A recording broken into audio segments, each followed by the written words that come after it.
Les mitzvot et l'antidépresseur.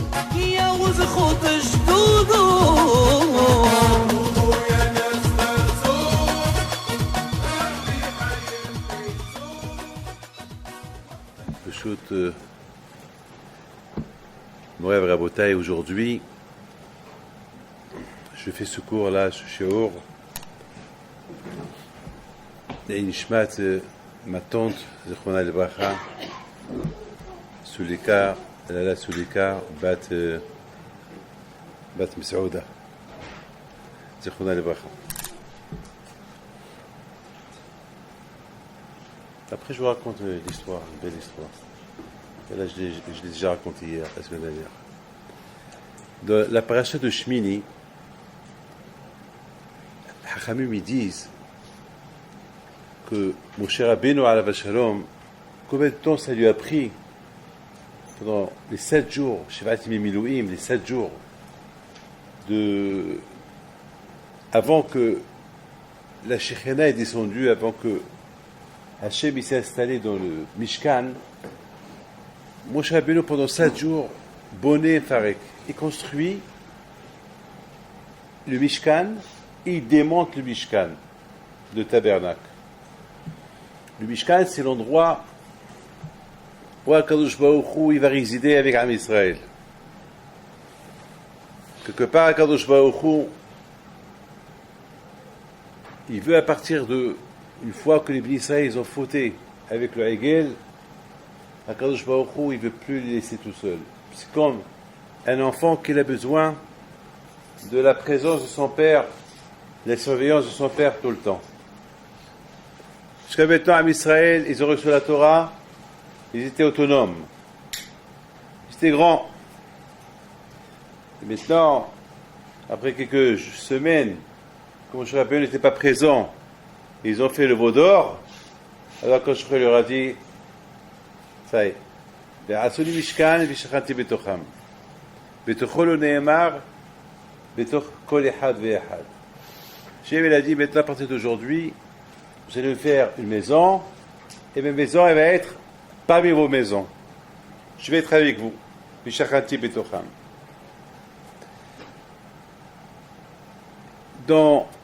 Lorsqu'on réfléchit un peu, on voit que Moshe Rabbeinu alav shalom, pendant 7 jours, il construit le Mishkan. Le soir, Moshe Rabbeinu voit que la Shekhinah ne descend pas. Qu'est-ce qu'il fait Moshe? Il démonte. C'est ce qu'on appelle Shivat Yemim Miluim. Mais le 8e jour, Moshe Rabbeinu il dit à Aaron, il dit à Israël, Hayom Hashem Nira. Ça veut dire qu'aujourd'hui, il dit, aujourd'hui, Akadosh Baruch Hu Nira. Aujourd'hui, il va venir. Alors, je me suis posé plein de questions. Première chose, lorsqu'on dit Bayom Hashmini, le 8e jour, ça veut dire quoi? Avant le 8, il y a quoi? Il y a le 7. C'est-à-dire que ce 8e jour, il a un lien avec les 7 jours. Donc, ce que je n'ai pas compris, c'est que, Moshe, tu sais que Hachem, il ne va pas descendre. Tu sais que Hachem, il ne va pas apparaître devant le public. Il ne va pas se dévoiler. Alors pourquoi, la nécessité de construire le Mishkan chaque jour et de faire les travaux? Il s'est comporté comme un Kohen Gadol. Il a shita, il faisait le korbanot, il allume. C'est la folie ce qu'il a fait Moshe Rabbeinu. Enfin, c'est inimaginable pour un tzaddik comme Moshe, tout seul. D'ailleurs, même le Midrash, il dit, Ma'aseni Simayo. Il y avait des miracles. Vous imaginez? Pour construire ce Mishkan, il faut au moins 1 semaine. Et avec du monde. Et là, Moshe Rabbeinu, j'aurais bien voulu voir ça. Rien qu'imaginer, je n'aurais pas imaginé. Rien qu'imaginer, je n'aurais pas imaginé comment Moshe l'a pu faire. C'est pour ça que le Midrash dit Ma'aseni Simayo. Pour construire ce Mishkan et pour monter le Mezbeah, après il faut le cacher et monter le Aaron HaKodesh. C'était un travail d'une semaine, il le faisait en quelques secondes, parce qu'il faut faire Korban Tamid. Le Korban Tamid, c'est le matin, Après, ce qu'on appelle Arbaïm, c'est le soir. À combien va démonter? Je sais pas. Vous n'allez pas comprendre. C'est au-delà de mon imagination de comprendre. Mais vous savez comment je comprends? Je dis, Hachem aussi, il a créé le monde en 6 jours. Imaginez-moi qu'est-ce qu'il a fait. En 6 jours. Bon, à Kolpanim. Alors, j'ai pas compris pourquoi Moshe Rabbeinu, il fallait tout ce travail-là. Je n'ai pas compris. Alors, il y a ceux qui disent que Moshe Rabbeinu, il a entraîné les Kohanim pour les apprendre. Très bien, alors qu'il leur apprend sur un livre. Qu'il leur apprend sur un livre. Et Aaron, mon frère, assis-toi, tu fais ça. Et Aaron, Shalom, il est intelligent.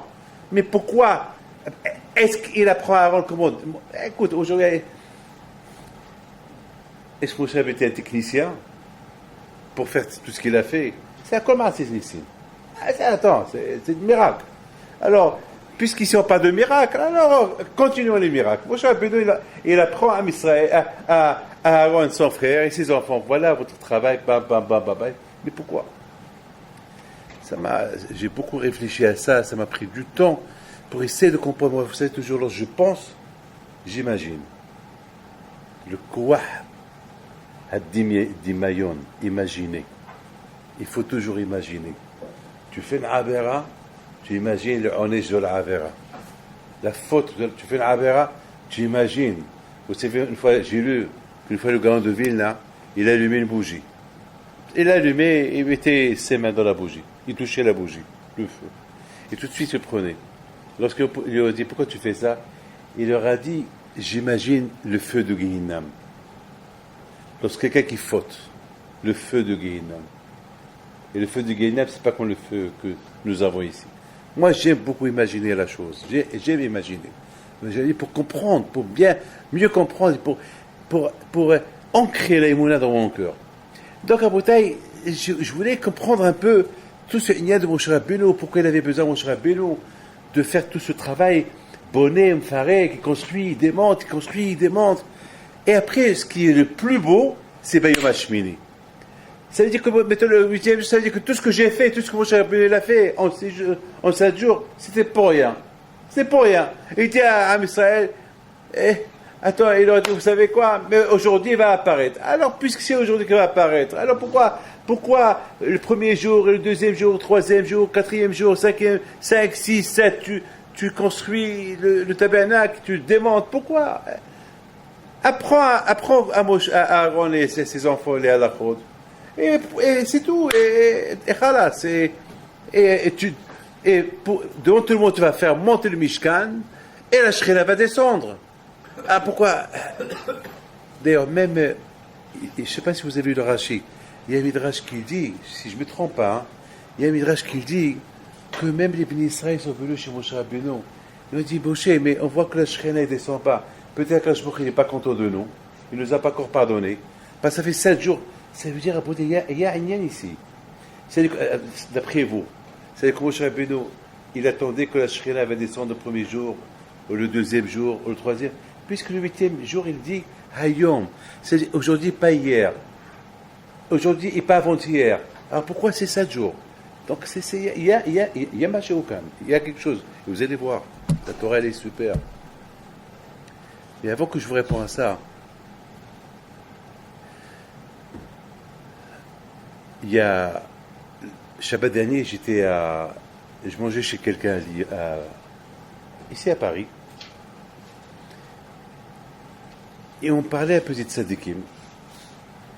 On parlait un peu de... Chacun racontait un peu des histoires. Et puis j'ai dit à Albert Cohen, j'ai dit, Albert, tu sais que ton père m'a raconté une histoire. Ton père et ton oncle, Shimon Cohen, ils m'ont raconté une histoire. Lorsque vous étiez à Essaouira, il y a 30 ans. Je te rappelle l'histoire, il y a 30-35 ans. Il m'a dit, oui, je me rappelle l'histoire. Il a écouté l'histoire, comment ça s'est passé. Vous savez, à un moment donné au Maroc, il y avait tous les juifs d'Essaouira, ils ont quitté Essaouira.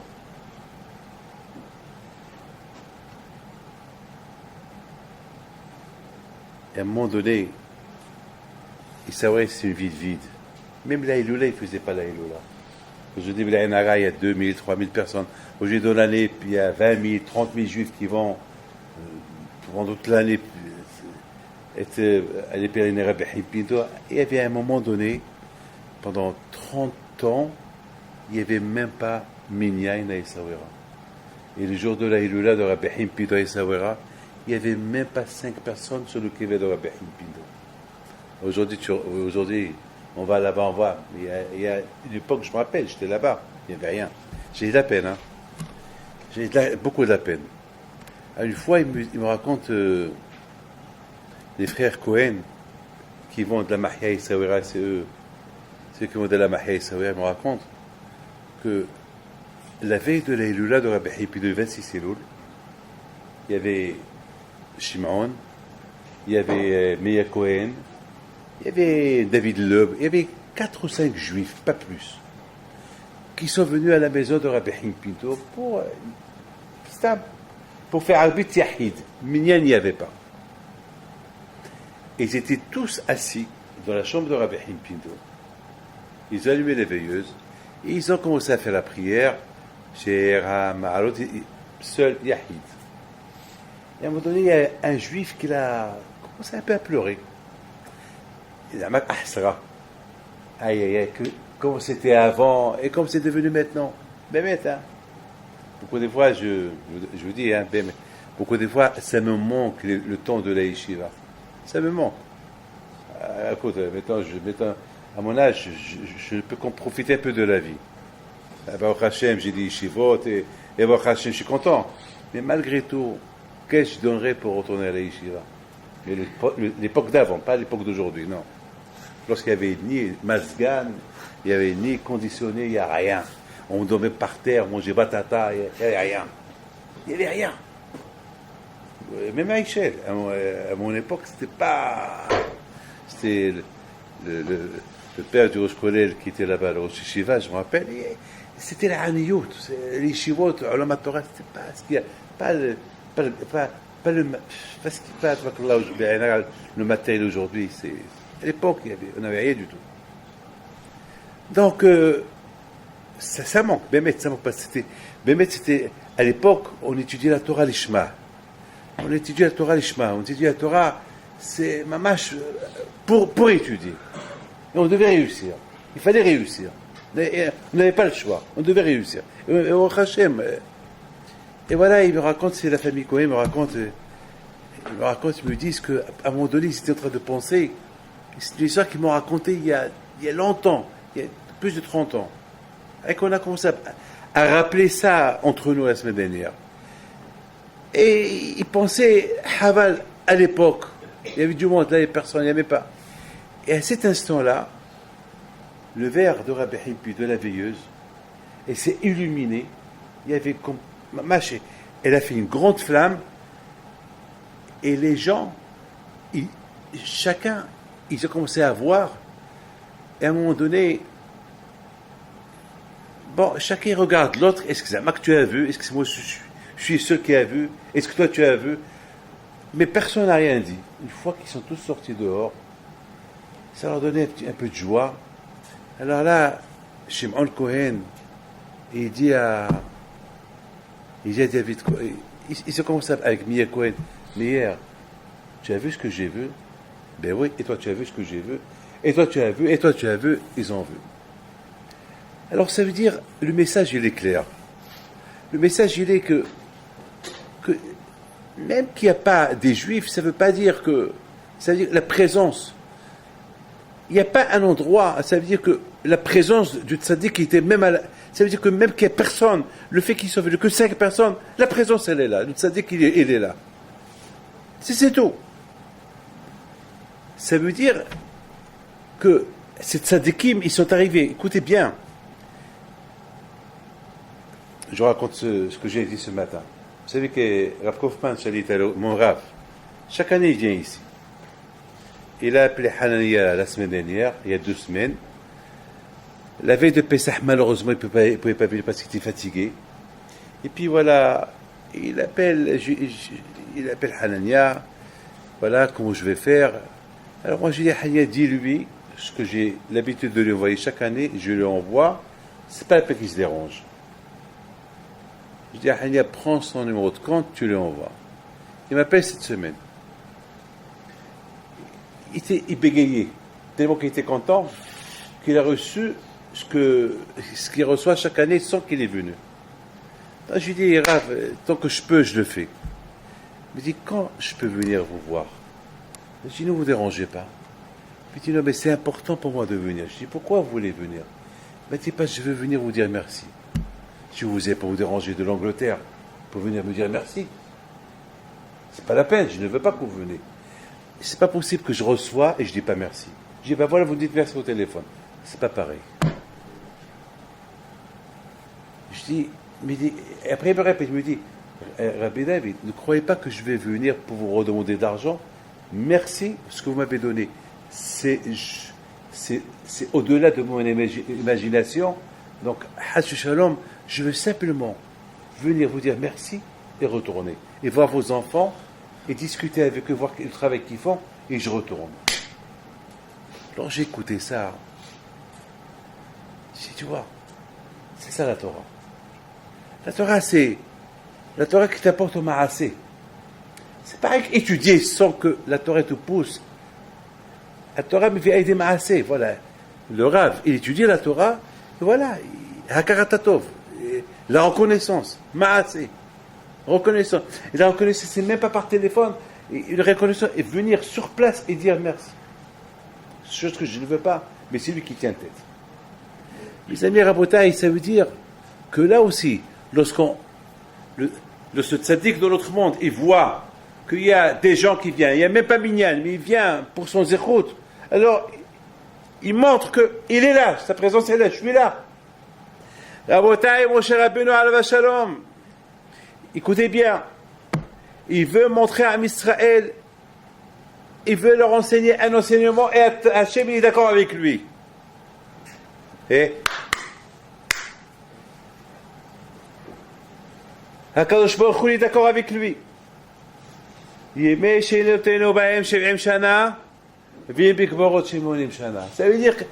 veut dire que la vie d'un homme dans ce monde-là, c'est 70 ans. Et au-delà de 70 ans, c'est un cadeau du ciel. C'est tout. C'est un bonus. C'est la raison pourquoi Moshe Rabbeinu alav shalom, chacun de nous, c'est un Mishkan. Chacun de nous, on compare chacun de nous comme un Mishkan, comme un Beit HaMikdash. Il faut, comme qu'à Beit HaMikdash, il y a un Kohen qui travaille dans le Beit HaMikdash, alors chacun de nous, il devient un Kohen pour travailler son Beit HaMikdash, son propre corps. Chacun de nous ici, c'est un Beit HaMikdash mobile, qui marche. Depuis qu'on a été les roues. Il faut beaucoup de travail. Et Moshe Rabbeinu alav shalom, c'est pas Stam, il batlan, il perd son temps. Il monte le Mishkan pour le démonter le soir. Il monte le Mishkan pour le démonter le soir. Non, il veut leur apprendre un enseignement. Un enseignement pour Am Israël. Voilà votre vie de chaque jour. Pendant toute votre vie, voilà comment. Il y a le matin, il y a le soir. Il y a le matin, on se réveille, le soir, on va dormir. Mais entre-temps, il y a l'avoda. On se réveille le matin et on dort le soir. Moshe Rabbeinu, il monte le Mishkan, il le démonte le soir. Et pendant toute la journée, il travaille. Il travaille dans le Beit HaMikdash. Il travaille de chaque jour de l'année, pendant tout ce laps de temps qu'on est vivant. La semaine dernière, vendredi, lorsque Michael, mon fils, me dit, papa, Rabbi Yaakov, le fils à Rabbi Odia Yosef, est décédé, Niftar. Alors je lui ai dit, bébé, je n'ai pas entendu beaucoup parler de lui. Il me dit, tu sais papa que beaucoup de fois j'entends ses cours, les cours de halachot. Toujours j'écoute. Alors je lui dis, fais-moi écouter un cours à lui, vendredi. Il me fait écouter un cours qu'il a fait la semaine dernière, il y a 2 semaines. Lorsqu'en Israël, ils ont ajouté 1 heure. Il parlait de ça. Alors, de ma tête, j'ai commencé un peu à rigoler. J'ai dit quoi, un shiur sur les heures? Et alors, ils ont ajouté 1 heure, ils ont enlevé 1 heure. Asma. Pas un shiur, un pile-poule pour 1 heure qu'ils ont enlevé en Israël. Et alors, qu'ils enlèvent à quoi? Un shiur, il a commencé à parler un shiur. Il était fatigué, son shiur, il a donné un shiur sur l'or qu'ils ont ajouté en Israël. Après, j'ai commencé à rigoler. Après, je ne pouvais pas tout écouter. Mais dès que j'ai écouté qu'il a commencé à parler sur Sharon Kaitz, l'heure d'été qu'ils ont ajouté en Israël, j'ai commencé à dire, ce monsieur, ce Rav là, ça dit que c'est un grand. Parce que pour nous, qu'on ajoute une heure ou qu'on enlève une heure, c'est rien du tout. Mais il y a l'afkamina, il y a une grande différence pour Kat Shema. Eh oui, que tu ajoutes une heure, que tu enlèves une heure, il y a une grande différence pour Kat Shema. Il y a beaucoup de gens qui vont dire, bah on m'enlève une heure, ça veut dire, à 2 heures du matin, on m'a enlevé une heure, ça veut dire 2 heures, c'est 3 heures.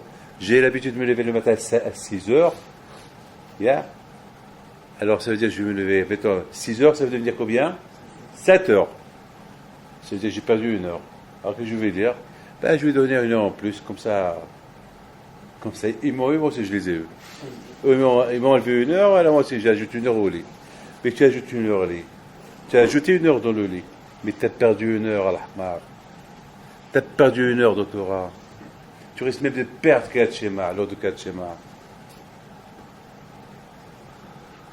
C'est ce qu'on appelle les faux calculs. C'est pour ça, dans l'heure, lorsque la Torah te parle d'une heure, c'est les dinars, une heure, ça veut beaucoup dire une heure. Il y a beaucoup, tu peux rater ta mitzvah de Kat Shema dans cette heure-là qu'on t'a pris. Parce que toi, tu voulais la récupérer, mais tu l'as perdue. Donc, là, j'ai compris. Et ça, c'est ce que Moshe Rabbeinu, alav shalom, ce Moshe Rabbeinu qu'il a écrit dans Mizmor, Tifila le Moshe Eisha Elokim, dans ce Tifila le Moshe qui s'est dit Moshe Rabbeinu, Yemei Shinotayenu Bahem Shiv'im Shana, Ve'begvorot Shimonim Shana. Ce Moshe Rabbeinu, alav shalom, qui vient, il enseigne à Israël comment servir à Kadosh Baruch Hu, Shiv'at Yemim Elohim, comment remplir les années de ta vie. Comment Shiv'at Yemim, j'appellerai Shiv'im Shnot Miloim. Shiv'im Shnot Miloim. Comment remplir les années. Après, c'est en plus. C'est la raison pourquoi Moshe Rabbeinu alav shalom, c'est pour ça qu'on dit Bayom Hashmini. C'est quoi Bayom Hashmini? Ça veut dire qu'il y a une connexion entre les 7 jours qui signifient les 70 ans avec le 8e qui signifie quoi? Qui signifie que lorsque tu atteins l'âge de 80 ans, c'est l'âge que c'est le plus qui Yom Hashmini Ra'eh. C'est-à-dire que Yom Hashmini, l'homme, il risque de mourir et voir Kadosh Baruch Hu. Et c'est pour ça que c'est écrit Vayhi. C'est quoi Vayhi? Ve'el Vayhi, la Shotzara, c'est la souffrance. Lorsqu'on a 80 ans, on est un peu vieux et on marche un peu tordu et on souffre. Même à cette plutôt le grand, il avait 95 ans. Il courait dans la rue de Mellah. Ceux qui racontent, 2 mois avant qu'il est décédé, il tombait malade. Mais toute sa vie, il courait. Il n'y a pas Vayi Bayom al-Tshiri, Vayi Bayom al-Shvi'i, Vayi Bayom al-Shmini. Toute sa vie, il court. Au service de la Kadosh Baruch Hu. Je pense à Botaï, c'est ça le message de Moshe Rabbeinu alav shalom. Toujours j'ai répété, pour ceux qui savent, j'ai toujours répété la phrase suivante, que pour résister les tentations d'aujourd'hui, il faut beaucoup d'initiés, beaucoup de miracles, beaucoup d'initiés viniflaot. On a besoin beaucoup de se'ata ishmaya, le lachem ozelo eno yacholo. On a besoin de beaucoup de hizouk, on a besoin de beaucoup de se'ata ishmaya. Pendant la vie qu'on vit, surtout aujourd'hui, vous savez, je vous raconte une histoire que je n'ai pas le droit de vous la raconter. Je n'ai pas le droit, mais mon beau-fils vous la raconte, si vous voulez. Mais moi, je vous raconte, si je vous la raconte, c'est pas Hashem pour être midgaé, c'est uniquement pour vous montrer c'est quoi le kouah de la Torah. Shabbat dernier, il y a 2 Shabbatot, le neveu de mon beau-fils, Rav Saban, il a passé avec nous, il est venu à Paris pour faire le marathon, parce que le marathon parisien. Et il m'avait déjà dit depuis, alors je l'ai vu il y a quelques mois, il m'avait dit, Rabbi David, je vais passer avec vous Shabbat, et au 17e, prier avec vous, et je lui dis, moi je t'arrange le Shabbat, Et ils sont venus une dizaine de personnes. Et il est venu. Déjà Shabbat, son fils il est tombé.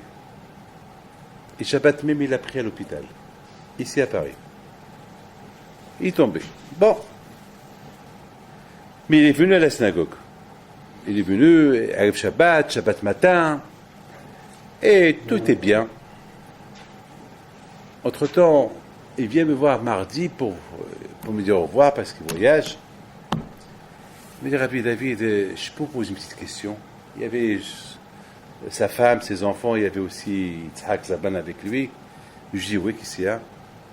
Il me dit, ça va vous énerver. Je dis, non, pourquoi je vais m'énerver? J'ai imaginé, qu'est-ce qu'il peut me poser comme question? J'ai dit, qu'est-ce qu'il y a? Il m'a dit, bon, vous savez, c'était le marathon, j'ai fait le marathon à Paris, je suis venu pour ça. Je dis, je sais. Il me dit, maintenant, je peux vous dire? Je dis, oui, mais ça va vous énerver. Je dis, mais c'est pas grave, tu m'énerves déjà, pars. Pars. Il me dit, dans 2 semaines, il y a un marathon à Boston. Et je voudrais y aller à ce marathon. En Amérique, à Boston. Est-ce que ça vous dérange pas? Première réaction de ma tête. Pourquoi il me demande? Tu veux faire le marathon, va? Est-ce qu'on demande? Pourquoi tu me demandes? Est-ce que tu m'as demandé, est-ce que je viens à Paris? Non, tu ne m'as pas demandé que je viens faire le marathon à Paris. Alors pourquoi tu me demandes, est-ce que je vais faire le marathon à Boston? Voilà. C'est comme ça que ça marche dans ma tête. Lorsqu'on a l'aïmouna à Kadosh Baruch Hu, Kadosh Baruch Hu, il te fait tout de suite, il y a un ordinateur dans la tête qui fonctionne et qui tourne dans la tête. Puis je dis, mais pourquoi il me pose cette question? Est-ce qu'il m'a posé la question? Non. Ah, pourquoi il me la pose maintenant? S'il me la pose maintenant, je vais lui dire quoi? Oui. Est-ce que moi je vais dire à quelqu'un oui? Est-ce que moi je vais... Quel bitul zman, bitul Torah il y a dans le marathon? Et moi je sais que lui il est koveya itim la Torah. En Argentine, chaque matin, il va à Ishuron étudier. Chaque matin. Déjà, ça fait 2 semaines qu'elle fait bitul Torah. Je vais lui dire oui. Ma première réaction de ma tête, bitul Torah. Je lui dis, non, tu vas pas. Que pour la dernière fois, donne-moi. Je lui dis, maintenant, tu sais une chose, à partir de maintenant, je t'interdis de faire le marathon, même à Paris. Non seulement à Boston, tu ne vas pas aller à Boston, c'est fini pour toi. Plus de marathon. Mais pourquoi? Je ne peux pas te dire. Il y a plutôt Torah, et en plus, il y a beaucoup de femmes qui ne s'habillent pas bien, et toi tu étudies la Torah, tu mets Rashi de Rabbi Notam et de Rashi Rabbi Notam, et tu fais le marathon, et comment tu fais le marathon? Tu te mets en short, et beaucoup de femmes ils sont en short, alors ouais. D'accord, mais il était un peu... Alors sa femme, mais c'est sa femme, me dit, Rabbi David, can you give him permission for the last time? Donnez-lui la permission pour la dernière fois. Je lui dis, 9. Non, pas de marathon. Pas de marathon. Et j'ai insisté. Alors il regarde sa femme, il dit à sa femme, bon que ces filles, adieu les marathons de toute ma vie. Je lui dis, non, tu peux faire du sport si tu veux, tu peux courir à Buenos Aires, cours, fais le marathon tout seul, cours tout seul, solo, pas la peine avec le monde. La Barabota hier soir à Boston, le grand marathon qu'il y avait à Boston hier soir, il y a eu des bombes qui ont explosé, 4 morts, et 100 blessés. 150 blessés. Très grave, il y a beaucoup de graves. Imaginez-vous, Rabota, mais ce monsieur-là, vous réfléchissez un peu, c'est cette histoire que je vous raconte. Moi, je ne suis pas un prophète. Vous pouvez penser ce que vous voulez. Moi, je me connais bien, moi. Ben, je me connais. Il y a d'Achor connaît. Moi, je me connais très très bien. Je connais mes faiblesses, je connais tout. Je ne peux vous dire uniquement, ça c'est le kouah de la Torah. Cette Torah qu'il étudie, ce monsieur-là, ce Luciano Cohen, les tzedakot qu'il fait, c'est ça qu'il a protégé 2 semaines à l'avance. Pourquoi tu me demandes? Jamais il m'a demandé. Ça fait des années qu'il fait le marathon à Boston. Il fait le marathon dans le monde entier. Et là, il me demande, est-ce que je vais à Boston? c'est le Kouah de la Torah qui s'est réveillé et qui lui dit, Luciano, demande à Rabbi si tu vas ou tu vas pas. Moi, j'aurais pu lui dire, va. Mais depuis quand tu me demandes? Et moi que je lui dis, ne va pas. Voilà, c'est ce qu'on appelle Si'ata Ishmaïa. Rabotai, ça, ce que Moshe Rabbeinu alav shalom, il a voulu enseigner à Israël. Moshe Rabbeinu a voulu enseigner à Israël combien le Zman, combien on peut, Shiv'at Yimim Elohim, Shiv'im Yimim Elohim, Shiv'im Shnot Yimim Elohim, remplir la vie, la remplir avec la Torah, la remplir avec Avodat Hashem, la remplir avec du concret. C'est pas avec du marathon, c'est pas avec Marak Off, c'est avec du concret, Mashiou, quelque chose. Et c'est pour ça que Moshe Rabbeinu alav shalom, Haval, dommage, vous avez une vie, Haval de la perdre. Après ici, et lorsque tu atteins 70 ans et tu rentres en 80, vaïhi, maintenant, c'est la faiblesse, malgré tout. C'est Bedavka, cet âge-là, que maintenant tu as pris d'âge, c'est là qu'il faut être encore plus envisagé. Parce que ce jour-là, lorsque tu atteins les 80, après ces 80-là, c'est le potentiel que tu peux voir à Kadosh Baruch Hu. Tu vas quitter ce monde et tu vois à Kadosh Baruch Hu, Al-Habal pour le Zman. Ça veut dire qu'il y a un kécher. C'est pour ça que Moshe Rabbeinu alav shalom, il a voulu montrer au Bnei Israël combien c'est dur. C'est dur c'est dur de mener ce combat à côté de ça, mais il y a des miracles. Lorsque tu commences à suivre Hakadosh Baruch Hu, il t'aide. C'est pour ça qu'on dit Ma'asinissim. Je crois que ce n'est pas des miracles, que nous on voyage et avec tout ce ça qu'il y a dehors, et bon Hachem, on est plus ou moins, ça va. Mais je crois que c'est facile pour nous de voir, voilà, bientôt il arrive. Et vous allez voir, chez Mishmor, arrêtez avant-hier dimanche, parce qu'il faisait chaud, c'est pas possible de sortir dehors. Et qu'est-ce qu'on va faire? Et on est obligé de sortir dehors. Il faut aller à la maison, et il faut aller faire des achats, allez, il faut faire attention. Alors quand je vois où il t'aide, comment je peux me construire en plein été? Eh bien oui, n'aie pas peur, tu peux te construire même en plein été, physiquement, spirituel, tu peux te construire même en plein été. N'aie pas peur. N'aie pas peur. Toi, tu commences à quand je vois où il t'aide. Je voudrais, mes amis, vous dire quelque chose après, j'arrête. Ici, le Rabbi Yosef Pinto alav shalom, c'est de la famille. Hein. Il a écrit les Kartov, c'est un livre superbe. Un livre super. Tout à l'heure, j'étais en train de lire Stam, j'ai lu sa Mishnah et j'ai lu 2 questions à lui. Mais ils sont. Hein, pas il dit comme ça. C'est beau. Il dit Moshe Kibel Torah Misinaï, je vous en prie, écoutez ça. Sara li Yeshua, Yeshua li Skinim, Skinim Viim, Viim et Saroua, l'Anché Knesset Agdola. Il pose une belle question. Il dit pourquoi le mot Messira, il a transmis. Moshe a reçu la Torah de Sinaï. C'est pas écrit que Moshe Rabbeinu a reçu la Torah de Hakadosh Baruch Hu, Missinaï. Première question. Pourquoi? Deuxième question. Pourquoi c'est écrit Moshe, il a reçu la Torah de Sinaï et il a transmis à Yeshua au Skinim, Skinim au Nevi'im, après c'est écrit et les Nevi'im, ils l'ont transmis. Alors pourquoi 2 fois c'est écrit ils l'ont transmis? Pourquoi c'est pas écrit il y a une transmission?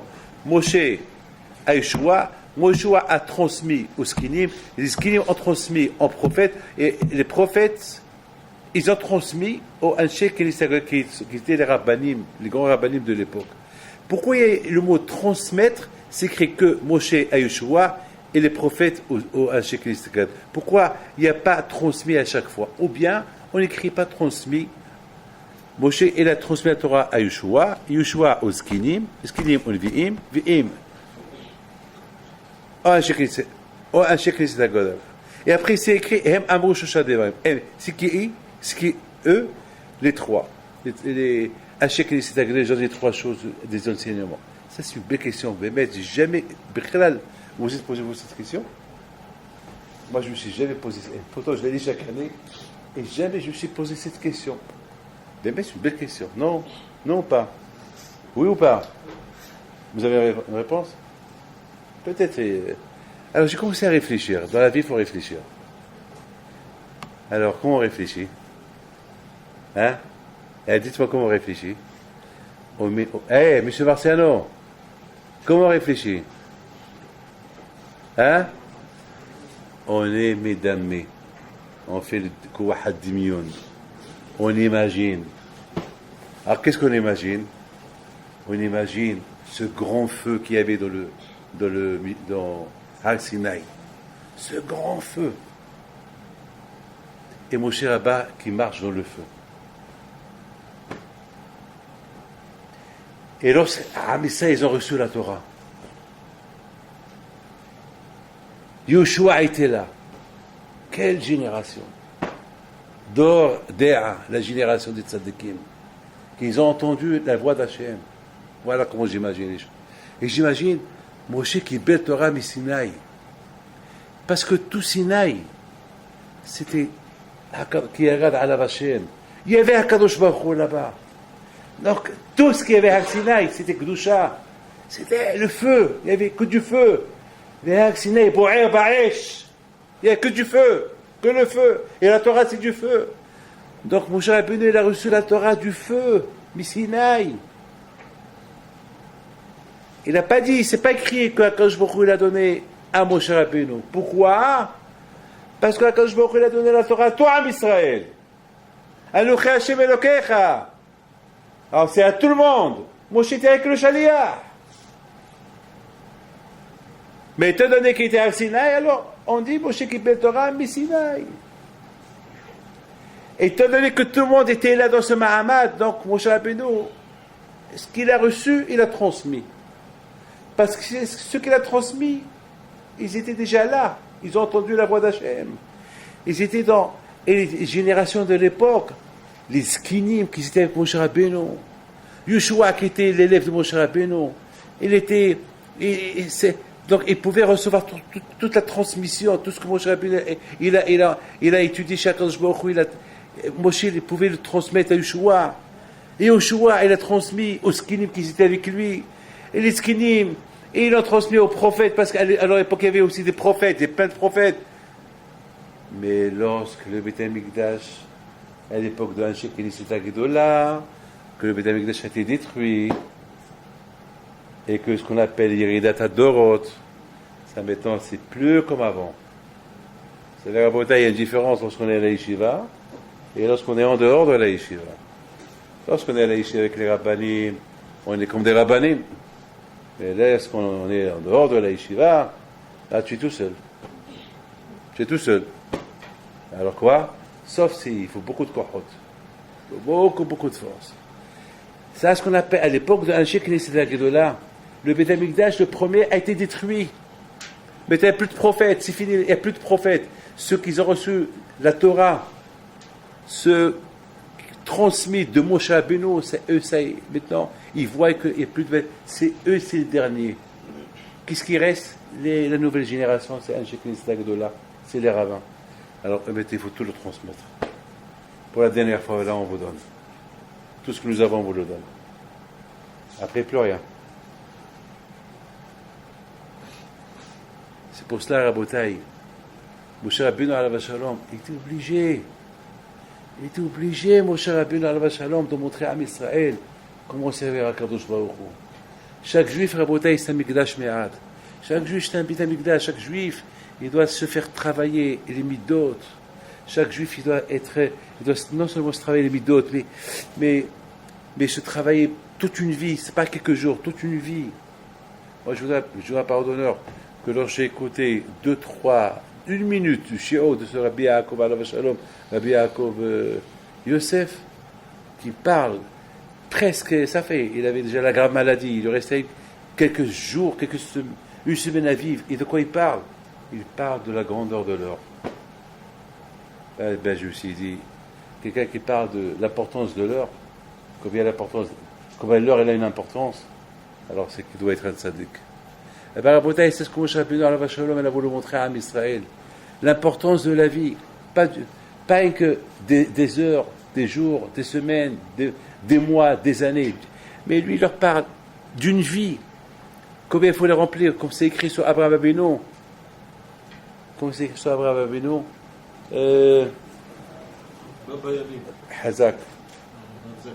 Abraham Zaken, Baba Yanim. Il était maître des jours. C'est lui qui commandait les jours. Baba Yamin, il les commande.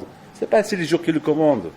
Quand quelqu'un me dit à quelqu'un tu veux venir étudier, je vais voir si j'ai le temps. Comment c'est le temps qui va lui faire décider oui ou pas. C'est moi qui vais décider pour le temps. Oui, tu viens. Et c'est ça ce que Moshe Rabbeinu a voulu montrer. Et Hachem était d'accord avec Moshe Rabbeinu. T'as raison. C'est pour ça que Moshe Rabbeinu n'avait pas besoin de construire le Mishkan et le démonter, le construire et le démonter. Il pouvait apprendre à Aaron Cohen les halachot, et voilà comment tu fais, point final. Pourquoi faire tout ce travail pendant 7 jours? Pourquoi? Eh bien, c'est ça, le cinéma-là, c'est une vie que Moshe Rabbeinu, il va apprendre à Israël, que chacun de vous, qui est Mishkan Me'at, comment servir quand je vois pendant toute une vie. Et que chacun de vous, il doit être un Kohen Gadol. Chacun de vous, il doit se travailler bien au niveau midot, etc. Et c'est ça la bataille, la leçon de ce. C'est ça la bataille, la leçon. Et surtout la bataille, maintenant qu'il y a Ridat Dorot, maintenant les générations ils tombent. Combien il faut faire attention. Combien il faut faire attention.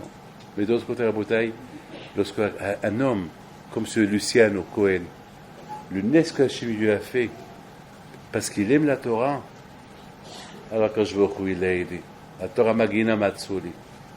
Peut-être, ce matin il a appelé, il était choqué, parce que il a le billet pour aller à Boston. Il n'est pas allé, parce que je lui dis, il ne va pas. Mieux d'EA, qui sait s'il serait parti? Qui sait, mieux d'EA, s'il serait parti? Bon, Hachem, il n'a pas été. Il est en bonne santé, il a fait son Dafayumi ce matin, il l'a fait hier matin, il l'a fait avant-hier matin, ça fait une semaine qu'il le fait, Baruch Hashem, il est rentré. Et voilà, quand je vois voilà. Lorsqu'un homme, c'est dur pour lui, bébête, hein, c'est dur de lui qui aime faire le marathon et de me demander ce que je vais. Attends, mais tu sais bien, je ne veux pas te dire oui, pourquoi tu me demandes? Mais c'est évident, je ne peux pas dire oui, je ne peux pas lui dire oui, je ne peux même pas imaginer de lui dire oui. C'est impossible. Et la Mena Shamaim, ils lui ont dit, demande. Et moi aussi, Mena Shamaim, ils m'ont dit, voilà ce que tu vas répondre. Pourquoi? Parce qu'un homme, il veut se construire, alors quand je vois où il est de bien se construire. Lorsqu'un homme, il veut se construire, alors quand je vois où il est de bien se construire. Mais lorsque l'homme il veut se détruire, mais la chose aussi on va l'aider à bien se détruire. Et c'est comme ça. La vie elle est comme ça. Mais Baruch Hashem, nous on ne doit pas choisir la vie comme ça, nous on doit la choisir autrement. Sachant rapporter que maintenant nous, on ne peut pas reprocher à Moshe Rabbeinu rien du tout. Le contraire, aujourd'hui on ne peut que dire à Moshe Rabbeinu, Moshe qui Torah B'Sinai Umsara Yeshua Liskinim Zikinim Nevi'im Mesarua. Ça met aussi cette dernière Missira. Avant, c'était fait automatiquement. La transmission se faisait facilement de Moshe à Yeshua, de Yeshua aux Skinim, et Skinim aux prophètes. Mais lorsque les prophètes ils en veulent, la nouvelle génération qu'elle vient, c'est fini. C'est fini. Beaucoup de fois aujourd'hui, on voit Rabshah, les délais rabbanim qui nous restent aujourd'hui. Ils prennent des résolutions dures aujourd'hui, certains rabbanim, parce qu'ils n'ont pas le choix. Ils n'ont pas le choix. Ils voient aujourd'hui les Ridat Adorot aujourd'hui, c'est un peu dur. On ne peut plus être light aujourd'hui. On ne peut pas vivre light. C'est dur. On demande à des Baharishi aujourd'hui des choses très dures. Mais parce qu'ils n'ont pas le choix. Aujourd'hui, c'est dur. C'est impossible. Aujourd'hui, on vit dans une maison de génération que si tu es light, ton fils sera plus light que toi. Et ton petit-fils, il sera... je sais pas quoi. Il sera walou. Rien. Déjà mon père Alav Shalom, était très dur avec nous. Très dur. Et c'est ça qui nous a aidés aujourd'hui. C'est ça qui nous a aidés aujourd'hui. Parce que si papa il aurait été light avec nous, eh ben, il aurait été, je sais pas qu'est-ce que j'aurais été aujourd'hui. Ben, mes enfants, ils auraient été rien du tout. Et voilà, et je sais pas. Je sais pas qu'est-ce que j'aurais été. Je sais pas. C'est la raison, Rabotai, pourquoi aujourd'hui, Baruch Hashem, nous avons la possibilité aujourd'hui, même match de progresser si on veut, selon la génération qu'on vit aujourd'hui, qui est la génération qui est très très dure. Les pompes Tsara Agra, parce que la génération elle est dure. Et nous, on souffre parce qu'elle est dure. Et on est en train de. Et on doit vivre dans des conditions très très dures. Avec le Tsara qu'il y a. Alors, Akash Baruch Hu, Nehemanu, qui va nous donner une bonne récompense. C'est Nehemanu. Akash Baruch Hu, on lui fait confiance, qui va nous aider. Pour ne pas. Nehemanu. Et je voudrais simplement terminer. Ce matin, je suis parti pour faire des analyses de mes yeux. Et puis, je commençais à voir ma carte vitale. Et je vois ma photo. Je parle du compte. Je vois ma photo dans la carte vitale. Et une fois que j'ai passé ma visite, ben, je leur ai donné. Elle a vu, elle me voit. Et j'ai commencé à réfléchir. Et si je n'avais pas la carte vitale, ben, si je n'avais pas, ben, j'aurais payé. Et parce que je donne ça, je ne paye pas. Alors, d'après vous, quoi, c'est gratuit ça? Parce que je paye, pour avoir ça, je paye. Je paye. Et je commençais à réfléchir. Je dis, c'est ça ce qu'on dit. Après 120 ans, si tu n'as pas cette carte vitale, les Havdi, tu n'as pas la Torah de tes mains, comment tu vas passer? Comment tu vas passer? Mais comment tu vas passer sur Sha'ar de Gan Eden? Comment? Tu vois de loin, tu vois, moi je rappelle, tu vois, Olam Ensof, tu vois la lumière, et d'après la Kabbalah, tu as une envie de rentrer, mais stop! Et tu veux rentrer, tu es attiré, comme un magnum qui te tire pour rentrer. Mais tu veux rentrer, la carte. La carte. Terre. Une fois que tu l'as montré, tu peux rentrer. Mais c'est là, cette carte. J'ai payé pour l'avoir. Comment j'ai payé? Dans ce monde-là, j'ai étudié et j'ai fait. C'est ça qui a fait que j'ai fait. C'est ça qui a fait que j'ai une carte. C'est les sourires qu'on a eues dans ce monde-là. Et le tsara qu'on a eu. Et les tentations qu'on a eues. C'est ça qui nous a fait fabriquer une carte avec laquelle on va passer les portes de Gan Eden après 120 ans. C'est ça. Comme ce Luciano-là. Qui lui a sauvé la vie, s'il devait avoir quelque chose, la Torah qu'il a étudiée. Cette Torah, elle a fait de lui une carte. Il lui a dit, demande si tu vas ou tu vas pas. Mais attends, comme toi, je te connais depuis 20 ans ou 15 ans. Pourquoi c'est maintenant que tu me demandes? Parce que cette carte-là s'appelle Torah. Il ne veut pas qu'il lui arrive quelque chose. Il faut qu'il vive. Il faut qu'il étudie encore. Alors, allez, pose la question. Et moi, on m'a donné une idée dans ma tête, que j'ai fait un pile-poule de ma tête pour arriver à une conclusion. Non, tu ne vas pas. Et sa femme lui dit, mais laisse-le partir pour la dernière fois. Je lui dis non. Et pourtant, j'aurais pu... vous savez, vous voulez rigoler un peu. Et je termine. Hein. Alors, une fois qu'elle s'est levée, il me dit, Rabbi David, cette année, je ne sais pas si je vais venir à l'Aïloula. Alors, il me dit, sauf si, demande ma femme. Alors, je dis à sa femme, bah, tu le laisses. Il me dit, bon, je vais voir.